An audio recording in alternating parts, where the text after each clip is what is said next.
superior y una de las regiones del miembro superior es el hombro.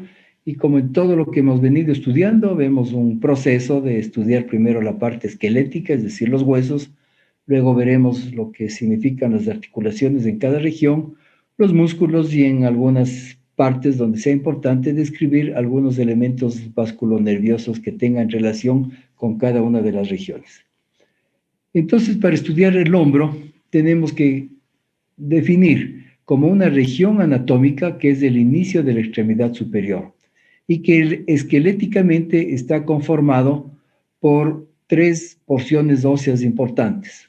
Digamos que la una porción se refiere al hueso que todos le conocemos como el omóplato, que para nuestra descripción de aquí en adelante siempre le vamos a llamar escápula, que es el término más utilizado a nivel universal. Entonces, la escápula, el otro hueso tiene que ver con la clavícula, que es este hueso que todos nos podemos palpar fácilmente por delante de la región del hombro, un hueso distribuido en forma horizontal, es la clavícula, y la tercera parte constituye el extremo proximal del húmero. El húmero es este hueso largo, el tercer hueso más grande de nuestro cuerpo, y que compone la parte del brazo, básicamente, pero cuyo extremo proximal está formando parte de toda esta región del hombro. Yo no digo la articulación del hombro, aunque en términos generales así se podría mencionar, pero decimos la región del hombro porque no es solo una articulación, ya vamos a ir viendo aquí que son varias articulaciones, varios sitios de movimiento que nos permite hacer esta región para que nosotros tengamos parte de la actividad de nuestra vida diaria con esta zona de nuestro cuerpo. Cuando movemos el hombro, estamos utilizando inconscientemente esa región para hacer cuantas cosas en nuestra vida diaria, para escribir, para alimentarnos, para vestirnos, para manejar, para caminar, incluso tenemos movimientos oscilatorios de toda la extremidad superior que inconscientemente los realizamos, pero que entran en juego varias articulaciones que tenemos en esta región del hombro. Por lo tanto, poco a poco vamos a ir viendo en forma individual cada uno de los tres huesos que lo conforman y así entenderemos muchísimas cosas que hasta ahora solo nos queda en este dibujo. Otra cosa importante solamente como concepto para entender mejor, a esta región del hombro, en general si sumamos del hombro de un lado y del otro lado, le llamamos la cintura escapular, porque es una especie de cinturón que bordea toda la parte proximal del tórax y de la cual depende a cada lado toda la extremidad superior. Entonces a esta zona en donde están los hombros también se le conoce como la cintura escapular, así como vimos en la pelvis se le conoce como la cintura pélvica. Aquí se llama la cintura escapular. Y cada parte de la extremidad superior obviamente está ubicado en la región postero-superior de la caja torácica. Acuérdense que es un miembro apendicular, una extremidad o una región apendicular que depende en este caso de la parte superior de la caja torácica. Por lo tanto, una parte muy importante de esta región del hombro, como es la escápula, está en contacto en la parte posterior y superior de la caja torácica. Eso es un concepto fundamental entonces de lo que vamos a ver ahora. Se llama, por lo tanto, la región del hombro. Si analizamos individualmente cada uno de los tres huesos, vamos a ver que cada uno tiene su función, su forma, su importancia y la participación en los diferentes movimientos que podemos realizar con esta región. Así empezamos mencionando la clavícula. Todos conocemos qué es la clavícula. Todos nos podemos palpar fácilmente la clavícula. Todos nos podemos mirar en las personas delgadas. Es fácilmente visible casi toda la extensión de la clavícula y por lo tanto decimos es un hueso alargado que tiene un extremo que da hacia medial y un extremo que da hacia lateral. Por lo tanto, está ubicado en un plano completamente horizontal y tiene una forma aplanada dentro de la clasificación de los huesos. Normalmente habíamos visto los huesos son largos, cortos, planos e irregulares. Por la forma y por la longitud de este hueso, yo podría decir es un hueso alargado que tiene unas dos curvaturas que dan la forma de una S. Pero también tengo que decir que es un hueso aplanado porque tiene básicamente la descripción de una cara superior y una cara inferior. Y al tener una cara arriba y una cara abajo, necesariamente constituirá entonces la presencia de un borde que quede hacia atrás y un borde que queda hacia adelante. Y adicionalmente podemos describirle a este hueso como su estructura de hueso compacto o hueso cortical o incluso hueso tubular, porque su interior tiene un pequeño y delgado canal medular. Por lo tanto, diría yo, se asemeja más a un hueso largo que a un hueso plano. En la clasificación general, algunos autores lo han puesto más bien como plano por el hecho de que tiene una cara superior simplemente y una cara inferior con sus respectivos bordes. La forma de esta S que constituye la clavícula hace que podamos dividir, por lo menos para describir esto, en dos mitades, una mitad que va hacia medial y una mitad que va hacia lateral. Y podemos decir que todo el borde anterior de la clavícula tiene una concavidad en la mitad medial y una convexidad en la mitad lateral. Y lo contrario describimos en la parte posterior. El borde posterior tiene una mitad medial con una concavidad y una mitad lateral con una convexidad. Esa es la forma en que podemos nosotros describir en general a la clavícula. Y todo esto lo podemos palpar clínicamente. Nosotros con la mano podemos toparnos la clavícula y sentir la concavidad que está en la mitad lateral en el borde anterior. En algunas personas se puede palpar la parte plana, que significa la cara superior, y la cara inferior es un poco menos fácilmente palpable porque ya tiene cobertura de algunos músculos por la región anterior. Como ven ustedes, al ser un hueso alargado, tiene dos extremos, que les podríamos llamar dos epífisis, porque tienen además la similitud como que fuera una cabeza en el un lado o una cabeza en el otro lado, con tejido cartilaginoso y hialino en las partes superficiales, lo que significa que se están articulando con alguna otra sección ósea. Tiene una superficie articular en el lado lateral que se articula con una porción de la escápula que se viene de atrás hacia adelante y forma una articulación. Esa articulación se llama la articulación acromioclavicular porque la parte de la escápula que viene desde atrás hacia adelante y se articula con la clavícula se denomina acromio. Ya vamos luego a ver lo que significa este segmento óseo denominado acromio. Mientras que en la parte medial también tenemos una superficie articular con cartílago hialino que se está articulando con la porción que corresponde del esternón. Creo que todos conocemos lo que es el esternón. Madeleine, Yumisaka, no te veo, ponte más en el centro de la cámara y con luz. ¿Ya? Ahí. Ya. ¿Qué es el esternón, Madeleine? Es el hueso con el que se articulan las clavículas y también las costillas y está en medio de la caja torácica. ¿Adelante o atrás? Anterior. Esto, ¿cierto? Es la porción media anterior de la caja torácica en donde llegan todas las costillas y que en la parte más superior obviamente se articula la clavícula. Entonces, como ven, hay una superficie articular que se articula con la porción más proximal y lateral del esternón a nivel del extremo proximal que se llama el manubrio del esternón y ahí se forma una articulación que le denominamos articulación externo-clavicular. Por lo tanto, esta epífisis medial de la clavícula se forma con una articulación con el esternón. Tiene cartílago articular. Eso es lo que podemos describir en términos generales en una visión rápida de la clavícula. Pero como ven, la cara superior que nos falta de describir algo, no hay mucho o nada especial que mencionar. Es una cara lisa, o ligeramente aplanada, yo diría que ni tan aplanada, porque si nos tocamos es difícil tocar la parte plana, yo diría que la clavícula es más bien redondeada, más que aplanada, es redondeada, pero así está en la descripción de la mayoría de textos como una cara aplanada. Y que no tiene ninguna prominencia ni ninguna excavación en el hueso, nada, simplemente es una cara lisa. Pero a diferencia de la cara inferior que vemos en este dibujo, esta cara inferior sí tiene algunas estructuras que tienen que ser importantemente mencionadas. Si empezamos dividiendo en este caso la cara inferior en 3 tercios, es decir, un tercio medial, un tercio medio y un tercio lateral, podemos encontrar algunas cosas importantes aquí. Por ejemplo, en el tercio medial, estamos hablando de la cara inferior, tenemos una rugosidad que significa la inserción de un ligamento que le sostiene a la clavícula con la primera costilla, es decir, de la cara inferior de la clavícula hacia la primera costilla, hacia abajo, tenemos una rugosidad que implica la inserción de este ligamento que se llama el ligamento costoclavicular. Costo de costilla y clavícula, obviamente de clavícula.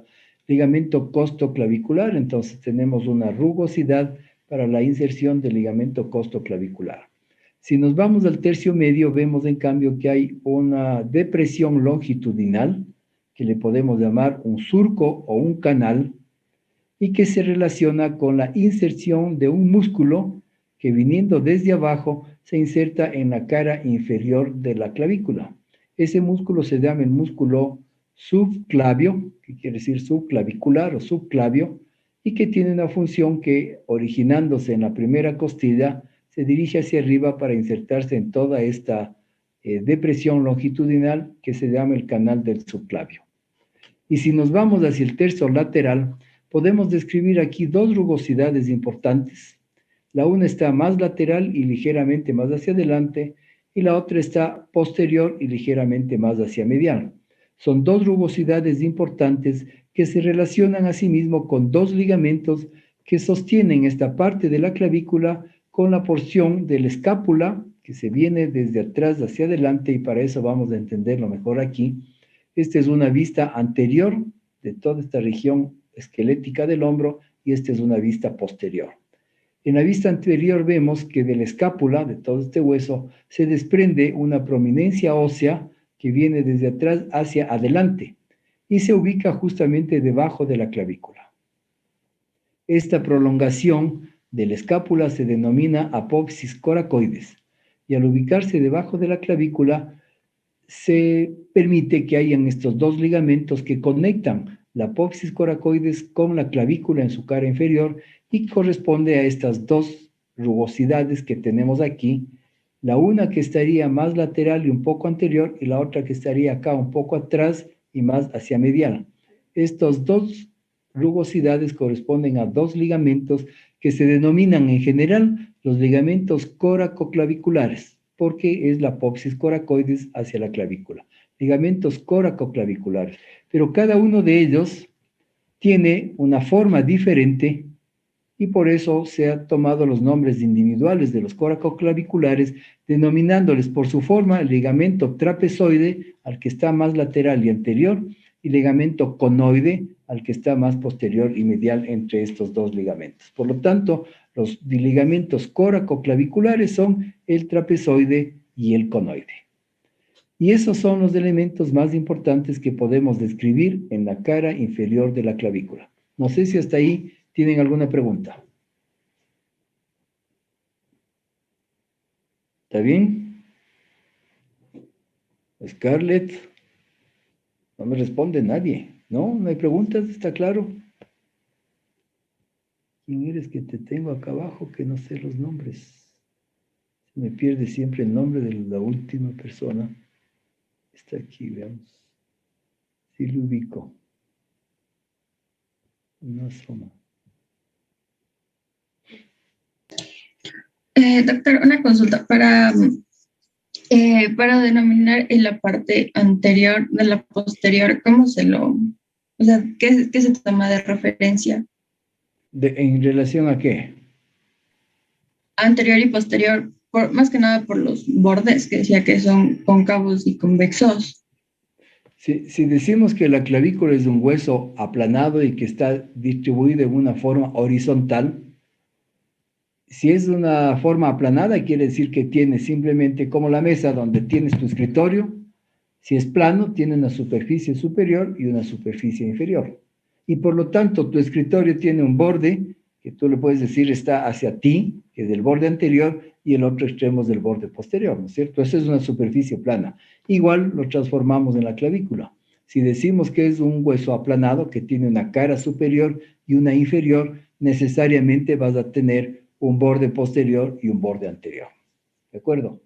Entonces decimos, si tomamos en cuenta el borde anterior, tiene dividido la mitad lateral o externa, es cóncava, y la mitad medial o interna es convexa. Y todo lo contrario tú describes en el borde posterior. Si es que la mitad medial tiene convexa hacia anterior, necesariamente será cóncava posterior, y al otro lado tenemos cóncavo hacia anterior, al otro lado será convexo. Pero ¿qué es lo cóncavo y convexo? Se refiere al borde posterior o al borde anterior. No sé si eso te confundió más o te aclaró. Ya me aclaró, gracias. Muy bien. ¿Alguien más tiene alguna inquietud con respecto a esto? Entonces pasamos a mirar otro aspecto que se relaciona ya con la parte muscular de esta región. Y si estamos analizando la clavícula, entonces vamos a empezar a describir algunas formas de inserción o de origen de muchos músculos que tienen que ver con la posición de la clavícula y sus funciones.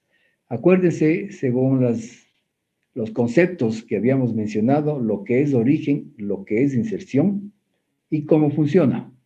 Y en las imágenes del doctor Netter, que han sido mi guía más importante para comprender, también me guío por los colores que él pone. Todo lo que es rojo significa origen de un músculo y todo lo que es azul significa la inserción. Por lo tanto, vamos a ver si podemos cada uno describir en su concepto que tomando relación a lo que hemos dicho que es un músculo, hacia dónde irían o de dónde vendrían cada uno de los elementos que vamos a ir mencionando. Antes de eso, dime Diana, ¿qué significa para ti en tu mente un músculo? Ya, Sí, Diana Gómez. ya. Para mí un músculo es los elementos de nuestro sistema que producen movimientos. ¿Ya? ¿Qué más? Pueden contar con elementos importantes. Estos se originan y se insertan en un sitio. Van a atravesar articulaciones y ¿Cómo funciona un músculo? Fernanda Mena.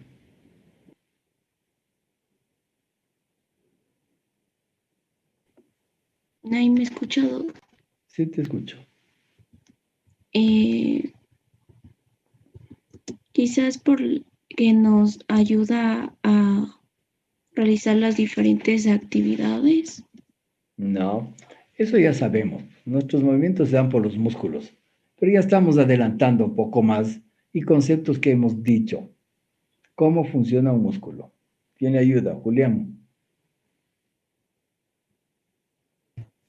Funciona a partir de impulsos nerviosos para que se contraigan las fibras y puedan producir un movimiento. Algo más. ¿Quién está? ¿Alguien está levantando? Emily Moyano, ¿tú levantaste la mano? Sí, o sea, el músculo es un conjunto más bien de fibras que se pueden contraer y dilatar, y con eso es lo que logramos el movimiento, y esa contracción o relajación se da gracias a lo que dijo Julián, a los impulsos nerviosos. Ya. Son dos conceptos, pero me falta algo más para entender estos términos que hemos analizado, que significa origen e inserción. ¿Quién más quiere? ¿Alguien más levantó la mano? ¿Quién fue? Además de Emily. ¿Quién quería Fui yo, opinar? doctor, pero iba a decir lo mismo que Emily, no se me ocurre otra cosa. Nada más, les falta un poquito para que podamos complementar y comprender mejor todo lo que vamos a ver de la parte muscular. Ya había mencionado que un músculo es esta estructura que efectivamente al ejecutar sus movimientos de contracción permiten que podamos tener la movilidad de nuestras articulaciones, de nuestros huesos. Obviamente tiene que haber un punto de origen o un sitio de origen y otro de inserción. Esto significa que con las propiedades que tienen los músculos de contractilidad y elasticidad, permitan que nosotros hagamos los movimientos. ¿Cuándo hacemos un movimiento? Inicialmente cuando el músculo se contrae o se contractura. ¿Cómo es ese movimiento? Y a esto es lo que quería esperar. Está esperando que me digan, y les faltó. El músculo si tiene un lugar de origen, cuando se contractura, el lugar de origen está ahí quieto. Y el sitio donde ha atravesado una articulación, que es el sitio de inserción, es el que es jalado cuando el músculo se contrae. Entonces, no sé si están viendo mi mano. Déjenme ver, aquí me manda un chat aquí. ¿Quién es? Ok. Entonces yo quiero saber si es que me veo mi pantalla. Ok. Si yo pongo en esta mano el origen de un músculo y en esta mano está la inserción, cuando el músculo se contrae, el sitio de origen queda fijo y simplemente jala a la parte donde está la inserción. Fíjese, contraigo este músculo y jalo a la inserción. El sitio de origen está fijo, las fibras musculares se contraen y le jalan al sitio de la inserción. Por eso es importante saber el concepto de origen y de inserción. Todo movimiento que nosotros realizamos, obviamente a través de los músculos, implica esta actividad, de que el sitio donde se origina el músculo es un sitio fijo y cuando al contraerse, como su propiedad de contractilidad, hace que le jale al otro extremo y como está en otro hueso, atravesando una articulación, el otro extremo, se produce el movimiento. Eso es importante como concepto porque de aquí viene el poder entender y aprender a deducir muchas funciones de todos los músculos que vamos a ver de aquí en adelante. Si hablamos de la clavícula, estamos mirando en este dibujo la cara superior y mencionamos, según lo que Nettel nos indica, todo lo que está en rojo son zonas de origen y todo lo que está en azul son zonas de inserción. Si vemos la cara superior y nos vamos a la mitad medial en la cara superior, aquí tenemos origen de un músculo, o por lo menos de la parte de un músculo, que tiene que ver con algún tipo de movilidad de nuestro cuello. Porque si aquí se origina en la cara superior, ¿hacia qué dirección van a irse las fibras de ese músculo? ¿Quién me dice? Si se origina en la cara superior, ¿hacia dónde se estarían yendo las fibras de ese músculo? Superior. Hacia superior, es decir, hacia arriba, ¿no es cierto? Porque cuando yo planteo estos sistemas, yo digo, ¿hacia dónde sería este músculo que se origina aquí? Tenemos que pensar si se va hacia arriba, hacia abajo, hacia adentro, hacia afuera, ¿no es cierto? Hacia adelante o hacia atrás. Si aquí se origina un músculo, está en rojo, quiere decir que las fibras de este músculo necesariamente se dirigen hacia arriba, hacia buscar un sitio de inserción.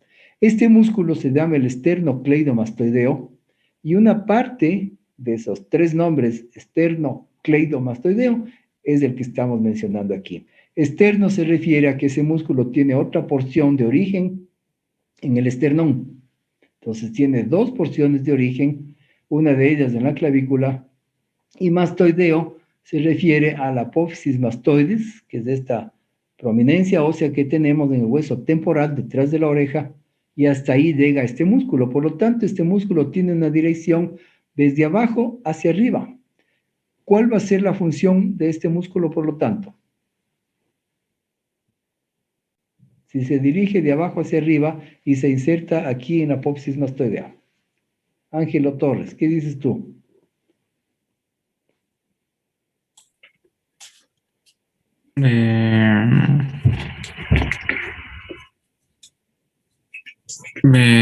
Brindar movimiento y sostén.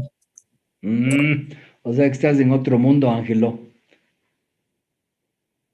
Si ya estoy especificando un poco más, tienes que meterte a comprender lo que estamos hablando. Pues. Si esos términos ya son términos pasados generales, decir los músculos producen movimiento, ya sabemos, pues, ¿no es cierto?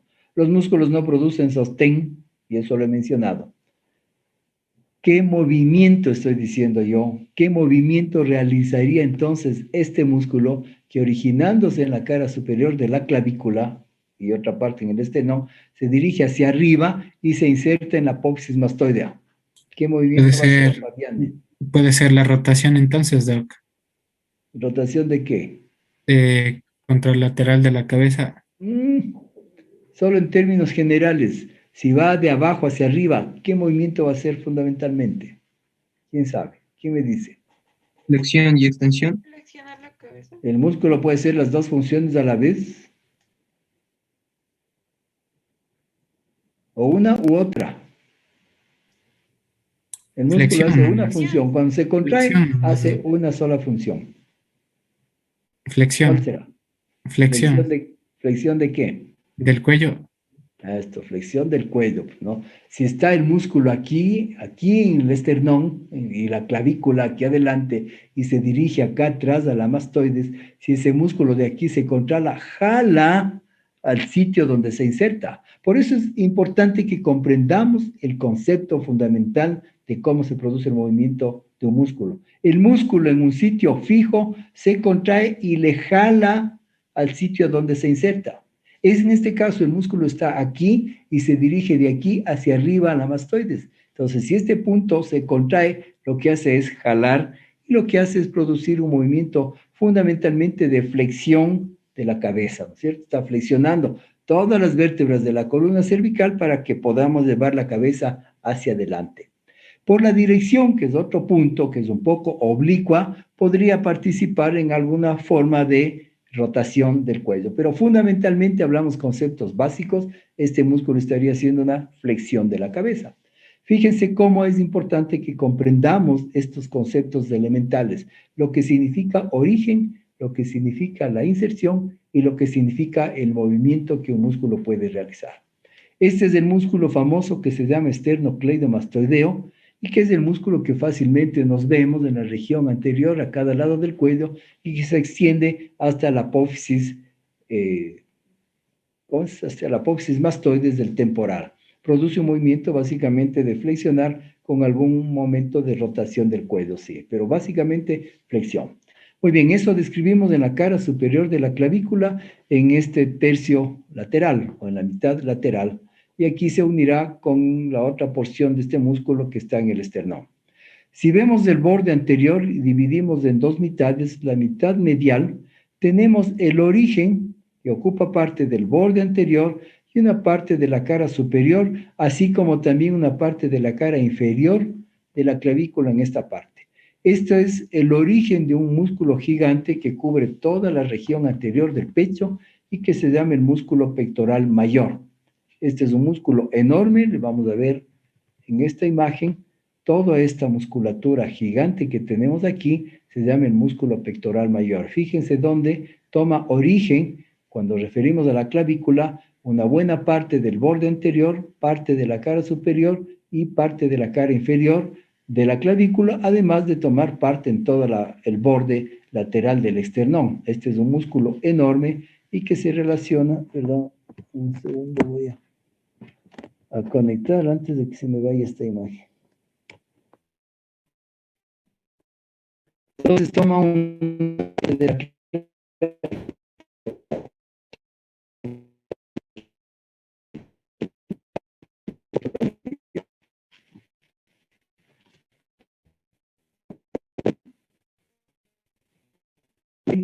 Doc, no se le escucha nada.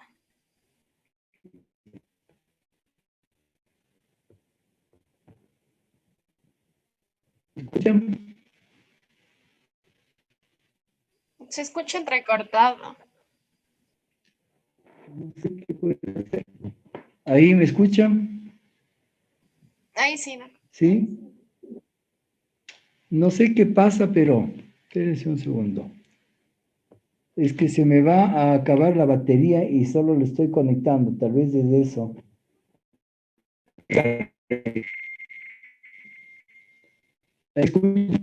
Ay, no, ahí se le escucha entrecortado. Batería un poco. Estaba acabarse la batería. Okay, le conecto la batería y empieza a funcionar.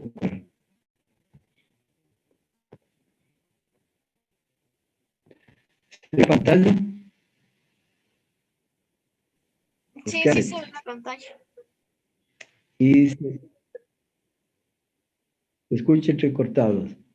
Esperemos un ratito que se cargue. No voy a decir nada hasta que se cargue en 2 minutos y a ver si se corrige esto. No sé por qué al cargarle pasa esto.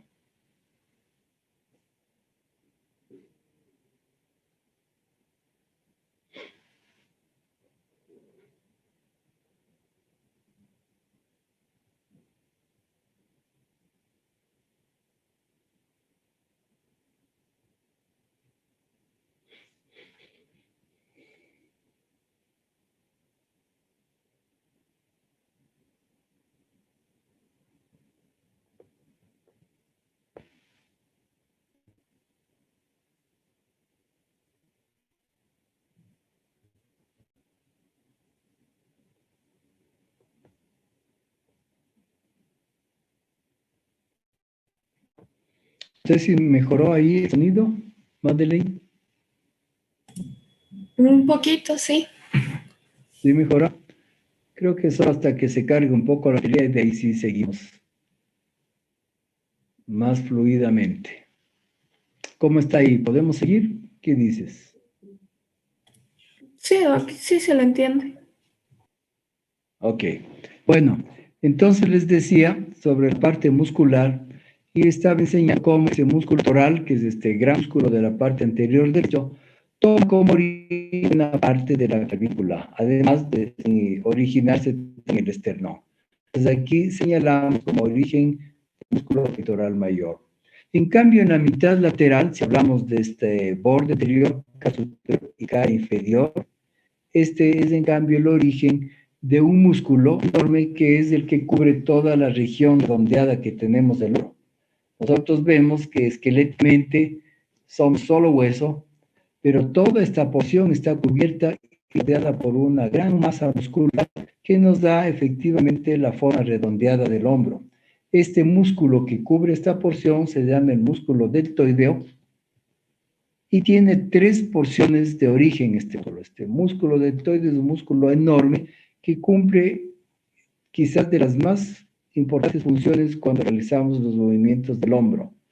Este músculo tiene tres porciones de origen. Una de esas porciones se encuentra justamente aquí en la mitad, digamos, casi la mitad lateral de la clavícula, tanto el borde anterior como de la cara superior y de la cara inferior.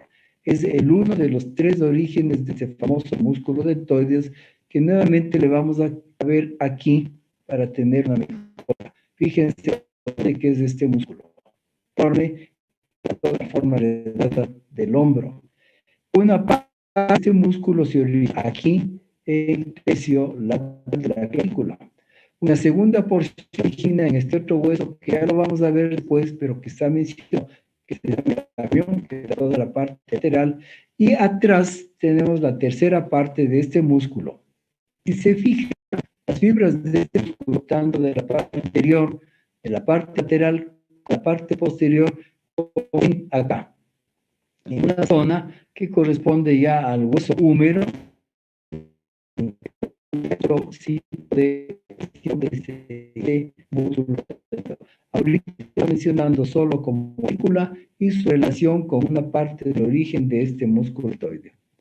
Entonces, regresamos donde estábamos. Decimos que el tercio o un poquito más del tercio lateral del borde anterior, de la cara superior y de la cara inferior, tenemos el origen del músculo deltoide. Si nos vamos aquí, estamos analizando la cara superior, vemos que en la mitad lateral y en el borde posterior, con parte de la cara superior, también tenemos la inserción de otro músculo enorme. ¿De dónde tendrá que venir ese músculo para que se inserte en la cara superior? ¿De dónde tendrá que venir? Yo les dije hace un momento, cuando decimos de dónde a dónde va es o arriba, abajo, adelante, atrás, afuera, adentro. ¿De dónde tendrá que venir este músculo para que se inserte en la cara superior? De la parte de superior a inferior. ¿Cómo va a venir de dos partes? Pues O sea, viene de arriba. viene de arriba, simplemente viene de arriba, ¿no es cierto? Cuando le analicemos mejor a este músculo, que sí lo vamos a hacer, vamos a ver que es un músculo un poco más complejo y que efectivamente puede tener orígenes un poco más distintos a la lógica. Algo, si en general vemos que aquí se inserta este músculo, tiene necesariamente que venir desde arriba para que su inserción sea aquí en la cara superior de la clavícula. Esto corresponde al músculo trapecio, que asimismo es un músculo enorme. Es todo este músculo por acá, viene en una buena parte de la región posterior del cuello y para la cabeza, y otra buena parte viene desde más abajo de la columna. Creo que tengo aquí, por ejemplo, este es el músculo trapecio, que ocupa sus orígenes en toda la parte de la columna cervical y torácica. Todo esto es el origen de este músculo que se llama el trapecio, pero cuando hablamos y relacionamos con la clavícula, Una parte que viene desde arriba se dirige hacia adelante y es lo que se inserta en esta porción que estamos mencionando en el borde posterior y la parte de la cara superior de la cara. Esto es entonces el músculo trapecio. Son los puntos más importantes que referimos como descripción de la cara superior. Si vemos la cara inferior de la clavícula, asimismo analizamos. Ya vemos que analizando el borde anterior se relaciona con los mismos músculos que hemos mencionado. El que está hacia afuera, origen del deltoides, y el que está hacia medial, origen del pectoral mayor.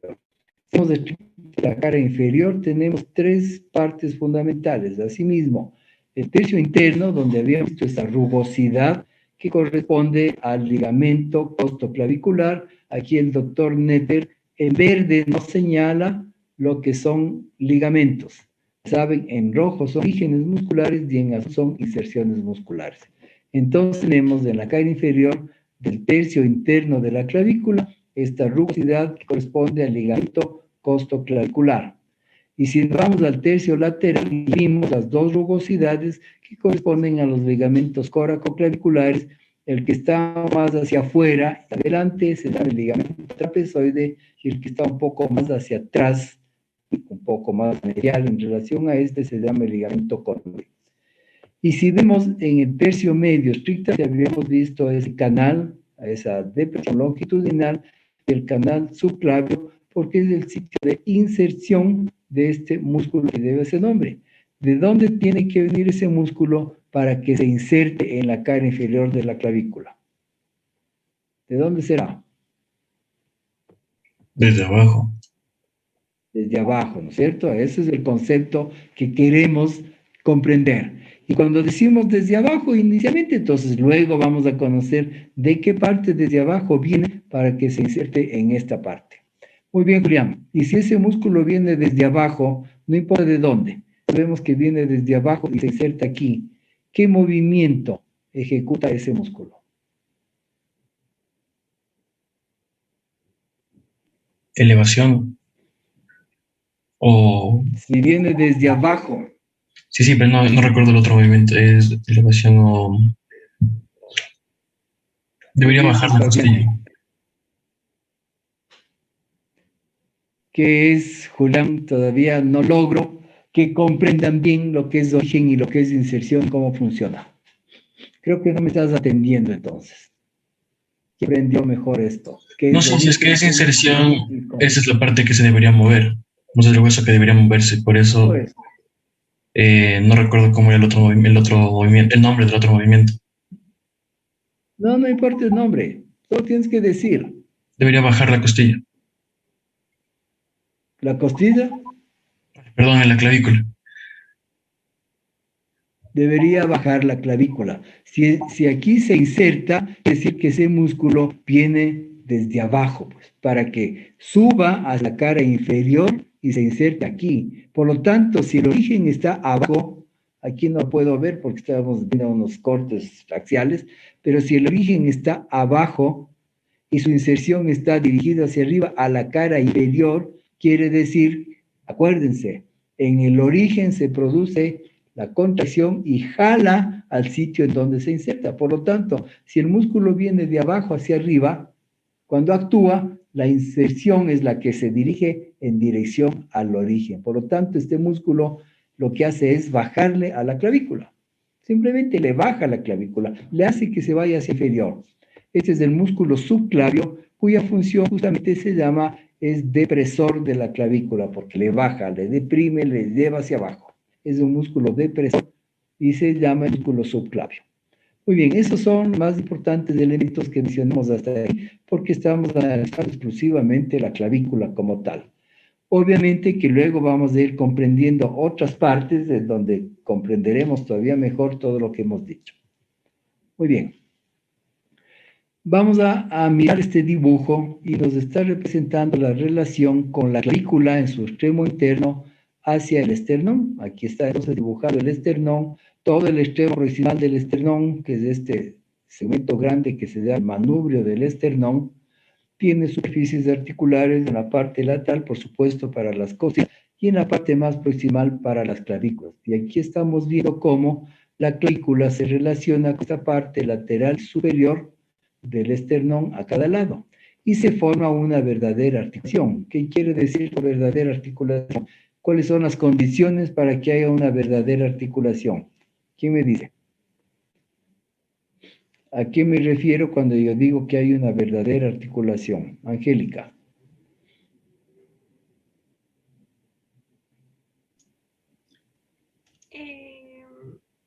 O sea, que hay